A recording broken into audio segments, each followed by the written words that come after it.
زاویہ شاہ کو پہلی بار کسی نے اس کے منہ پر یوں جواب دیا تھا۔ اس کے چہرے پر ایک تلخ مسکراہٹ ابھری۔ بہت مان ہے تمہیں اپنے الفاظ پر۔ ٹھیک ہے، میں تمہیں نوکری پر رکھتا ہوں۔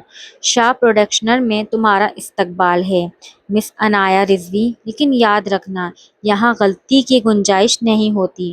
عنایہ کا دل خوشی سے جھوم اٹھا۔ وہ نہیں جانتی تھی کہ یہ نوکری اس کے لیے کامیابی کا زینہ بنے گی یا اس کی زندگی کا سب سے بڑا عذاب۔ وقت گزرنے کے ساتھ ساتھ عنایہ نے اپنی محنت اور لاجواب کہانیوں سے پروڈکشن ہاؤس میں اپنی جگہ بنا لی۔ اس کا لکھا ہوا پہلا ہی ڈرامہ ہٹ ہو گیا، جس سے زاویار کے بزنس کو کروڑوں کا فائدہ ہوا۔ زاویار جتنا سخت تھا، دل ہی دل میں عنایہ کی صلاحیتوں کا اتنا ہی بڑا مدعا بنتا جا رہا تھا۔ وہ اکثر کام کے بہانے اسے اپنے کیبن میں گھنٹوں بٹھائے رکھتا، اس کی باتیں سنتا اور اس کے چہرے کے معصوم تاثرات کا مطالعہ کرتا۔ لیکن جہاں کامیابی ہوتی ہے وہاں دشمن بھی ہوتے ہیں۔ شاہ پروڈکشنز کا سینئر ڈائریکٹر کامران، جو ایک مکار اور حاسد انسان تھا، عنایہ کی اس ترقی سے جلتا تھا۔ وہ زاویار کا قریبی بننے کا ڈرامہ کرتا تھا، لیکن اندر ہی اندر زاویار کی سلطنت کو نقصان پہنچانا چاہتا تھا۔ ایک دن کامران نے زاویار کے کیبن میں آ کر ایک لفافہ اس کی میز پر پھینکا۔ یہ کیا ہے کامران؟ زاویار نے پوچھا۔ یہ آپ کے اس معصوم اسکرپٹ رائٹر کا اصل چہرہ ہے زاویار۔ ہماری آنے والی میگا بجٹ فلم کا جو خفیہ اسکرپٹ عنایہ لکھ رہی تھی، وہ اس نے ہمارے سب سے بڑے کاروباری دشمن میڈیا پلس کو بیچ دیا ہے۔ یہ رہے اس کے ثبوت اور بینک ٹرانزیکشن کی ڈیٹیلز۔ کامران نے زہر اگلتے ہوئے کہا۔ زاویار کے پیروں تلے سے زمین نکل گئی۔ اس نے تصاویر اور دستاویزات دیکھے جن میں عنایہ میڈیا پلس کے مالک کے ساتھ بیٹھی کوئی فائل دے رہی تھی۔ زاویار کا خون ابلنے لگا۔ اسے لگا اس کا بھروسہ، اس کا مان اور وہ احساس جو آہستہ آہستہ اس کے دل میں عنایہ کے لیے پل رہا تھا، سب ایک پل میں خاک ہو گیا۔ عنایہ رضوی، تم نے میرے ساتھ غداری کی۔ زاویار نے غصے سے اپنی مٹھیاں بھینچ لیں۔ اس کی آنکھوں میں وہ درندہ جاگ اٹھا تھا جو کسی کو معاف نہیں کرتا تھا۔ کہانی دوبارہ اسی تپتے ہوئے منظر پر آ کھڑی ہوئی۔ کمرے میں گولی چلنے کی خوفناک آواز گونجی تھی اور پھر گپ اندھیرا چھا گیا تھا۔ بارش اب بھی اسی طرح برس رہی تھی۔ اندھیرے میں کسی کے گرنے کی بھاری آواز آئی اور پھر ایک گہری سسکی سنائی دی۔ کیا زاویہ شاہ نے غصے اور انتقام میں اندھے ہو کر واقعی عنایہ پر گولی چلا دی، یا پھر اس اندھیرے کمرے میں کوئی اور موجود تھا جس نے اس سسپینس کا رخ ہی بدل دیا؟ گولی کا نشانہ کون بنا اور کیا عنایہ واقعی غدار تھی یا وہ کسی بڑی سازش کا شکار ہو چکی تھی؟ یہ سب راز ابھی اندھیرے میں چھپے ہوئے تھے۔ اندھیرا گہرا تھا، لیکن اس سے بھی زیادہ گہرا وہ سکوت تھا جو گولی چلنے کی آواز کے بعد کمرے میں طاری ہو چکا تھا۔ بارش کی تیز بوندیں اب بھی شیشے کی کھڑکی سے ٹکرا رہی تھیں، جہاں سے سرد ہوا کا ایک جھونکا اندر داخل ہوا تھا۔ عنایہ نے خوف سے اپنی آنکھیں میچ رکھی تھیں۔ اس کا پورا جسم بری طرح کانپ رہا تھا اور وہ بیڈ کے کونے سے لگی دیوار میں پناہ ڈھونڈ رہی تھی۔ اسے لگا تھا کہ گولی اس کے آر پار ہو چکی ہے، لیکن کوئی درد محسوس نہیں ہوا۔ زاویار، اس نے کانپتی ہوئی تقریباً سرگوشی نما آواز میں پکارا۔ کمرے کی لائٹ اچانک جھپک کر دوبارہ جل اٹھی۔ سامنے کا منظر دیکھ کر عنایہ کے حلق سے ایک چیخ نکلتے نکلتے رہ گئی۔ زاویار شاہ وہیں کھڑا تھا۔ اس کے ہاتھ میں موجود گن سے ہلکا سا دھواں اٹھ رہا تھا، لیکن اس کا رخ عنایہ کی طرف نہیں تھا، بلکہ اس کھڑکی کی طرف تھا جس کا شیشہ ابھی ابھی چناکے سے ٹوٹا تھا۔ کھڑکی کے باہر فارم ہاؤس کے باغیچے میں کسی کے بھاگنے کی آہٹ سنائی دی اور پھر سب خاموش ہو گیا۔ زاویار نے گن کو واپس بیڈ سائڈ ٹیبل پر رکھا۔ اس کے چہرے پر خوف کا ایک سایہ لہرایا تھا، جسے اس نے فوراً ہی اپنے روایتی مغرور اور سخت تاثرات کے پیچھے چھپا لیا۔ اس نے پلٹ کر عنایہ کو دیکھا، جو ابھی تک صدمے کی حالت میں تھی۔ باہر نکلو یہاں سے، زاویار نے سرد اور سپاٹ لہجے میں کہا، جیسے چند لمحے پہلے کچھ ہوا ہی نہ ہو۔ لیکن وہ گولی، آپ تو مجھے عنایہ کے آنسو اب بھی اس کے گالوں پر بہہ رہے تھے۔ میں نے کہا باہر نکلو۔ اس سے پہلے کہ میرا ارادہ بدل جائے اور یہ گولی واقعی تمہارے سینے میں اتار دوں۔ زاویار نے دانت پیستے ہوئے اس کی کلائی جھٹکی۔ عنایا بغیر کچھ کہے اپنا دوپٹہ سنبھالتی ہوئی پاگلوں کی طرح کمرے سے باہر بھاگ کھڑی ہوئی۔ زاویار نے کھڑکی کے ٹوٹے ہوئے شیشے سے باہر دیکھا جہاں اندھیرے میں کوئی غائب ہو چکا تھا۔ اس نے اپنے موبائل پر قاسم کا نمبر ڈائل کیا۔ قاسم، فارم ہاؤس کے باہر سیکیورٹی بڑھاؤ، کوئی اندر آیا تھا۔ اور ہاں، عنایت جا رہی ہے، اسے گاڑی میں اس کے گھر تک چھوڑ دو۔ اسے نقصان نہیں پہنچنا چاہیے، ابھی نہیں، اگلی صبح۔ عنایت کے لیے اپنے بستر سے اٹھنا محال تھا۔ رات کے خوفناک واقعے نے اسے اندر سے توڑ دیا تھا۔ وہ زاویار شاہ کے اس جنونی روپ سے ناواقف تھی۔ وہ اس نوکری کو چھوڑ دینا چاہتی تھی، لیکن اس کے گھر کے حالات اس بات کی اجازت نہیں دیتے تھے۔ اس کے والد کی بیماری کے اخراجات اور گھر کا کرایہ اسی نوکری سے چل رہا تھا۔ جب وہ ڈرتے ڈرتے آفس پہنچی تو ماحول ہمیشہ سے زیادہ اجنبی لگ رہا تھا۔ جیسے ہی وہ اپنے کیبن کی طرف بڑھی، کامران سینئر ڈائریکٹر اس کے راستے میں آ کھڑا ہوا۔ اس کے چہرے پر ایک مکرانہ مسکراہٹ تھی۔ ارے مس عنایا، بڑی جرأت ہے آپ کی، رات کے اتنے بڑے ہنگامے کے بعد بھی آپ آفس آ گئیں۔ کامران نے طنز کیا۔ میرا مطلب صرف اپنے کام سے ہے سر۔ عنایا نے نظریں جھکا کر گزرنا چاہا، لیکن کامران نے اسے روک دیا۔ کام سے یا زاویار شاہ کی دولت سے؟ دیکھو لڑکی، زاویار جتنا امیر ہے اتنا ہی خطرناک ہے۔ وہ اپنے دشمنوں کو مٹا دیتا ہے۔ بہتر ہوگا تم یہاں سے خود ہی چلی جاؤ، ورنہ جو رات فارم ہاؤس پر ہوا وہ تو صرف ایک ٹریلر تھا، کامران نے اسے دھمکانے والے انداز میں کہا۔ عنایت نے حیرت سے اسے دیکھا۔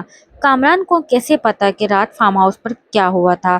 وہاں تو صرف میں اور زاویار تھے۔ اس کے ذہن میں شک کا ایک بیج بو چکا تھا، لیکن وہ کچھ نہ بولی اور وہ زاویار شاہ کے کیبن میں داخل ہوئی۔ زاویار شاہ نے عنایا کو غصے سے دیکھا، لیکن اپنا غصہ ضبط کرتے ہوئے اس نے عنایا سے کہا، تم نے جو غداری کی ہے اس کی سزا تو تمہیں مل کر رہے گی، لیکن فی الحال میرا پروجیکٹ کمپلیٹ کرو اور اس کے بعد تمہیں نوکری سے نکال دیا جائے گا۔ عنایا روتی ہوئی کیبن سے باہر نکلنے لگی تو زاویار نے اسے ایک آخری پروجیکٹ کی فائل تھمائی۔ یہ اگلا پروجیکٹ ہے، اس پر کام شروع کرو اور یاد رکھنا تمہارا ہر ایک قدم میری نظر میں ہے۔ عنایا فائل لے کر اپنے کیبن میں آئی۔ جب اس نے فائل کھولی تو اس کے اندر اسکرپٹ کے صفحات کے بیچ ایک چھوٹی سی چٹ پڑی ہوئی تھی۔ عنایا نے کانپتے ہاتھوں سے وہ چٹ کھولی۔ اس پر سرخ روشنائی سے لکھا تھا، اگر اپنی اور اپنے خاندان کی جان پیاری ہے تو شاویر پروڈکشنز کی اگلی فلم کا کلائمیکس بدلو، ورنہ زاویار شاہ کی اگلی گولی کھڑکی کے پار نہیں جائے گی بلکہ تمہارے بھائی کے سینے میں اترے گی۔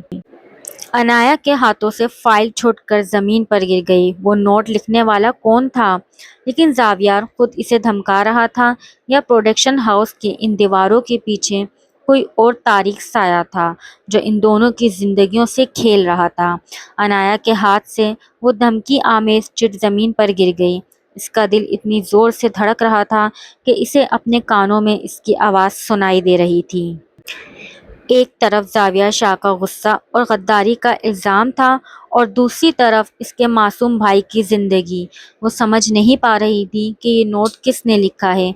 کیا یہ زاویار خود تھا جو اسے آزما رہا تھا یا پھر کامران کا کوئی نیا وار؟ اس نے کانپتے ہاتھوں سے فائل اٹھائی اور کلائمیکس کے صفحات کو پڑھنا شروع کیا۔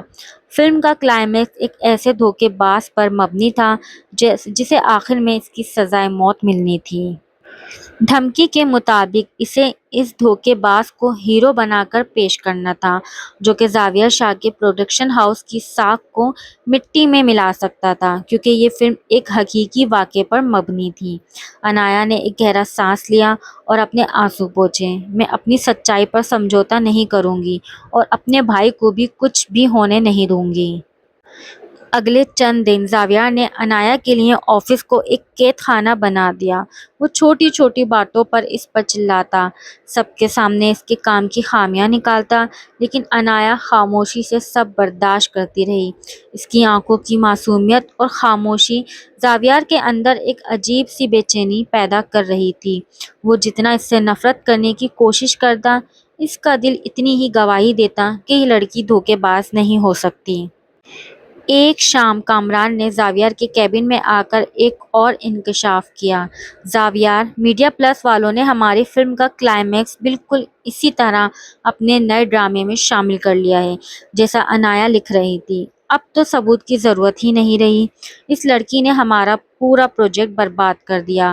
زاویار کا ضبط جواب دے گیا۔ اس نے عنایا کو اپنے کیبن میں بلانے کے لیے قاسم کو کہا، لیکن قاسم نے آ کر بتایا کہ عنایا آج آفس ہی نہیں آئی اور اس کا فون بھی بند ہے۔ زاویار نے غصے میں عنایا کے گھر کا رخ کیا۔ جب وہ اس کے مڈل کلاس محلے میں پہنچا تو اسے معلوم ہوا کہ عنایا کا بھائی ہسپتال میں شدید زخمی حالت میں داخل ہے اور ان کا گھر مقفل ہے۔ زاویار کا دل کسی انجانے خوف سے بیٹھ گیا۔ اس نے ہسپتال کا پتہ لگایا اور وہاں پہنچا۔ وہاں عنایا ایک کونے میں بیٹھی رو رہی تھی۔ اس کے کپڑوں پر خون کے دھبے تھے۔ زاویار کو دیکھ کر وہ اپنی جگہ سے اٹھی۔ اس کی آنکھوں میں اب خوف نہیں بلکہ شدید نفرت تھی۔ اب کیا لینے آئے ہیں آپ؟ عنایا کی آواز سسک گئی۔ آپ کی دشمنی، آپ کا شک، سب پورا ہو گیا نا؟ میرے بھائی پر کل رات حملہ ہوا۔ وہ زندگی اور موت کی کشمکش میں ہے۔ میں نے آپ کا اسکرپٹ نہیں بدلا تھا زاویار شاہ، میں نے وہ کلائمیکس نہیں لکھا جو اس دھمکی آمیز نوٹ میں لکھا تھا، اس لیے میرے بھائی کو سزا ملی۔ اس نے وہ چٹ زاویار کے منہ پر ماری۔ زاویار نے حیرت سے وہ نوٹ پڑھا۔ اس کی تحریر دیکھ کر زاویار کے ذہن میں بجلی سی کوندی۔ یہ تحریر کسی اور کی نہیں بلکہ کامران کی تھی۔ زاویار کو اپنی زندگی کی سب سے بڑی غلطی کا احساس ہوا۔ اس نے معصوم عنایا پر شک کیا تھا جبکہ اصل سانپ اس کے اپنے آستین میں تھا۔ زاویار کچھ کہنا چاہتا تھا لیکن عنایا نے اسے روک دیا۔ مجھے آپ کی نوکری نہیں چاہیے، نہ آپ کی دولت، دور ہو جائیں میری زندگی سے۔ عنایا کے بھائی کے آپریشن کے لیے لاکھوں روپے کی ضرورت تھی جو اس کے پاس نہیں تھے۔ زاویار نے خاموشی سے ہسپتال کے تمام اخراجات خود ادا کر دیے اور شہر کے بہترین ڈاکٹروں کو اس کے بھائی کے علاج پر لگا دیا، لیکن عنایا کی خودداری نے یہ احسان قبول کرنے سے انکار کر دیا۔ زاویار نے اس کے سامنے ایک نیا معاہدہ رکھا، تمہیں میرے پروڈکشن ہاؤس میں واپس آنا ہوگا عنایا، بطور چیف اسکرپٹ رائٹر۔ یہ تمہارے بھائی کے علاج کی قیمت ہے۔ تم اسے میری محبت سمجھو، میرا کفارہ سمجھو یا میری زبردستی، لیکن تمہیں واپس آنا ہوگا۔ عنایا کے پاس کوئی دوسرا راستہ نہیں تھا۔ وہ اپنے بھائی کی جان بچانے کے لیے واپس آ گئی، لیکن اب اس کے اور زاویار کے درمیان ایک اونچی، سرد دیوار کھڑی ہو چکی تھی۔ زاویار اسے منانے کی، اس کا دل جیتنے کی ہر ممکن کوشش کر رہا تھا، لیکن عنایا کا دل پتھر ہو چکا تھا۔ دوسری طرف کامران کو جب پتہ چلا کہ زاویار کو اس کی سچائی معلوم ہو چکی ہے تو وہ پاگل ہو گیا۔ اس نے زاویار کو مکمل طور پر برباد کرنے کا فیصلہ کیا۔ اس نے زاویار کے نام سے ایک جعلی خط اور کچھ دستاویزات تیار کیں جس نے یہ ثابت ہوتا تھا کہ زاویار نے خود عنایا کے بھائی پر حملہ کروایا تھا تاکہ وہ اسے مجبور کر کے اپنے پاس رکھ سکے۔ کامران نے یہ دستاویزات عنایا تک پہنچا دی۔ عنایا نے جب یہ پڑھا تو اس کا زاویار پر بچا کچا اعتبار بھی ختم ہو گیا۔ اسے لگا کہ زاویار ایک شفاق انسان ہے جو اپنی انا کے لیے کسی بھی حد تک جا سکتا ہے۔ غصے اور دکھ میں ڈوبی عنایا نے زاویار کو فون کیا۔ میں آپ سے اکیلے میں ملنا چاہتی ہوں، اسی فارم ہاؤس پر جہاں ہماری کہانی میں نفرت کا آغاز ہوا تھا۔ زاویار جو اپنی محبت کو پانے کے لیے بے چین تھا فوراً تیار ہو گیا۔ وہ نہیں جانتا تھا کہ یہ کامران کا بچھایا ہوا آخری اور سب سے خطرناک جال تھا۔ یہ وہی رات تھی، تیز بارش، بادلوں کی گرج اور فارم ہاؤس کا وہ تاریک کمرہ جہاں سے ناول کی پہلی قسط کا آغاز ہوا تھا۔ عنایا ہاتھ میں گن لیے کھڑی تھی جو اس نے زاویار کی دراز سے نکالی تھی۔ زاویار نے جب اسے دیکھا تو اس کے اندر کا مردانہ غرور اور دکھ ایک بار پھر جاگ اٹھا۔ اسے لگا کہ عنایا اب بھی اس پر یقین نہیں کرتی اور اسے مارنا چاہتی ہے۔ تم میرا ضبط آزما رہی ہو عنایا رضوی، میں تمہیں دو ہی آپشن دیتا ہوں، یا تو خود کو خاموشی سے میرے حوالے کر دو اور میری ضرورت پوری کرو، یا پھر میں یہیں گولی مار کر تمہارا قصہ ختم کر دوں گا۔ زاویار نے غصے میں اس کے ہاتھ سے گن چھین کر خود اس کی پیشانی پر رکھ دی تھی تاکہ وہ اس کی آنکھوں میں اپنا خوف دیکھ سکے، لیکن عنایا کی آنکھوں میں صرف آنسو تھے۔ پلیز زاویار، میرے ساتھ ایسا مت کریں، میں مر جاؤں گی، پلیز مجھے گندا نہ کریں۔ زاویار کا دل پگھلنے لگا تھا، لیکن اسی لمحے کمرے کی کھڑکی کا شیشہ چناکے سے ٹوٹا۔ اندھیرے میں ایک ایسا سایہ لہرایا۔ وہ کامران تھا جس کے ہاتھ میں ایک چاقو تھا اور وہ زاویار پر پیچھے سے وار کرنے والا تھا۔ زاویار کی تیز نظروں نے اندھیرے میں اس کا عکس دیکھ لیا تھا۔ اس نے عنایا کو پیچھے دھکیلا اور گن کا رخ کھڑکی کی طرف کر کے ٹریگر دبا دیا۔ ایک زوردار دھماکہ ہوا، گولی کامران کے کندھے پر لگی اور وہ درد سے چلاتا ہوا نیچے باغیچے میں گر گیا، جہاں زاویار کے سیکیورٹی گارڈز پہلے سے الرٹ تھے اور انہوں نے اسے دبوچ لیا۔ کمرے کی لائٹ دوبارہ جلی۔ عنایا نے زمین پر بیٹھی بری طرح کانپ رہی تھی۔ زاویار نے گن دور پھینکی اور گھٹنوں کے بل عنایا کے سامنے بیٹھ گیا۔ اس کے اپنے ہاتھ کانپ رہے تھے۔ تمہیں کیا لگا تھا عنایا کہ میں تمہیں مار دوں گا؟ زاویار کی آواز میں اب کوئی غرور نہیں تھا، صرف ایک تڑپ تھی۔ میں نے گولی تم پر نہیں، تمہارے اور میرے دشمن کامران پر چلائی تھی جو کھڑکی سے اندر آیا تھا۔ وہ جو دستاویزات تمہیں ملی تھیں وہ سب جھوٹ تھیں۔ میں نے تمہارے بھائی پر حملہ نہیں کروایا، میں تمہاری حفاظت کر رہا تھا۔ اسی وقت قاسم کمرے میں داخل ہوا اور اس نے زاویار کو کامران کے اعترافی بیان کی ریکارڈنگ دکھائی، جس میں کامران نے مانا تھا کہ اس نے میڈیا پلس سے پیسے لیے تھے اور عنایا کو پھنسایا تھا۔ عنایا نے ریکارڈنگ سنی تو اس کے پاؤں تلے سے زمین نکل گئی۔ وہ زاویار کی طرف دیکھنے لگی، جس کی آنکھوں میں اس کے لیے سچی محبت اور اپنے شک پر پشیمانی کے آنسو تھے۔ مجھے معاف کر دو عنایا، میرا ماضی ایسا تھا کہ میں نے تم پر شک کیا، لیکن خدا کی قسم میں تمہاری پاکیزگی اور معصومیت کا احترام کرتا ہوں۔ میں تمہیں کھونا نہیں چاہتا تھا۔ زاویار نے اپنا سر عنایا کے گھٹنوں پر رکھ دیا۔ ایک مغرور اور کروڑ پتی پروڈیوسر آج ایک اسکرپٹ رائٹر کے سامنے ہار چکا تھا۔ اپنی محبت کی ہار۔ عنایا کے دل کی ساری برف پگھل گئی۔ اس نے روتے ہوئے زاویار کے سر پر ہاتھ رکھا اور اسے اٹھایا۔ میں نے آپ کو معاف کیا زاویار، اس نے دھیمی آواز میں کہا۔ بارش اب تھم چکی تھی اور کھڑکی سے صبح کی پہلی کرن کمرے میں داخل ہو رہی تھی، جو ان دونوں کی زندگی میں ایک نئے خوبصورت اور سچے آغاز کی نوید تھی۔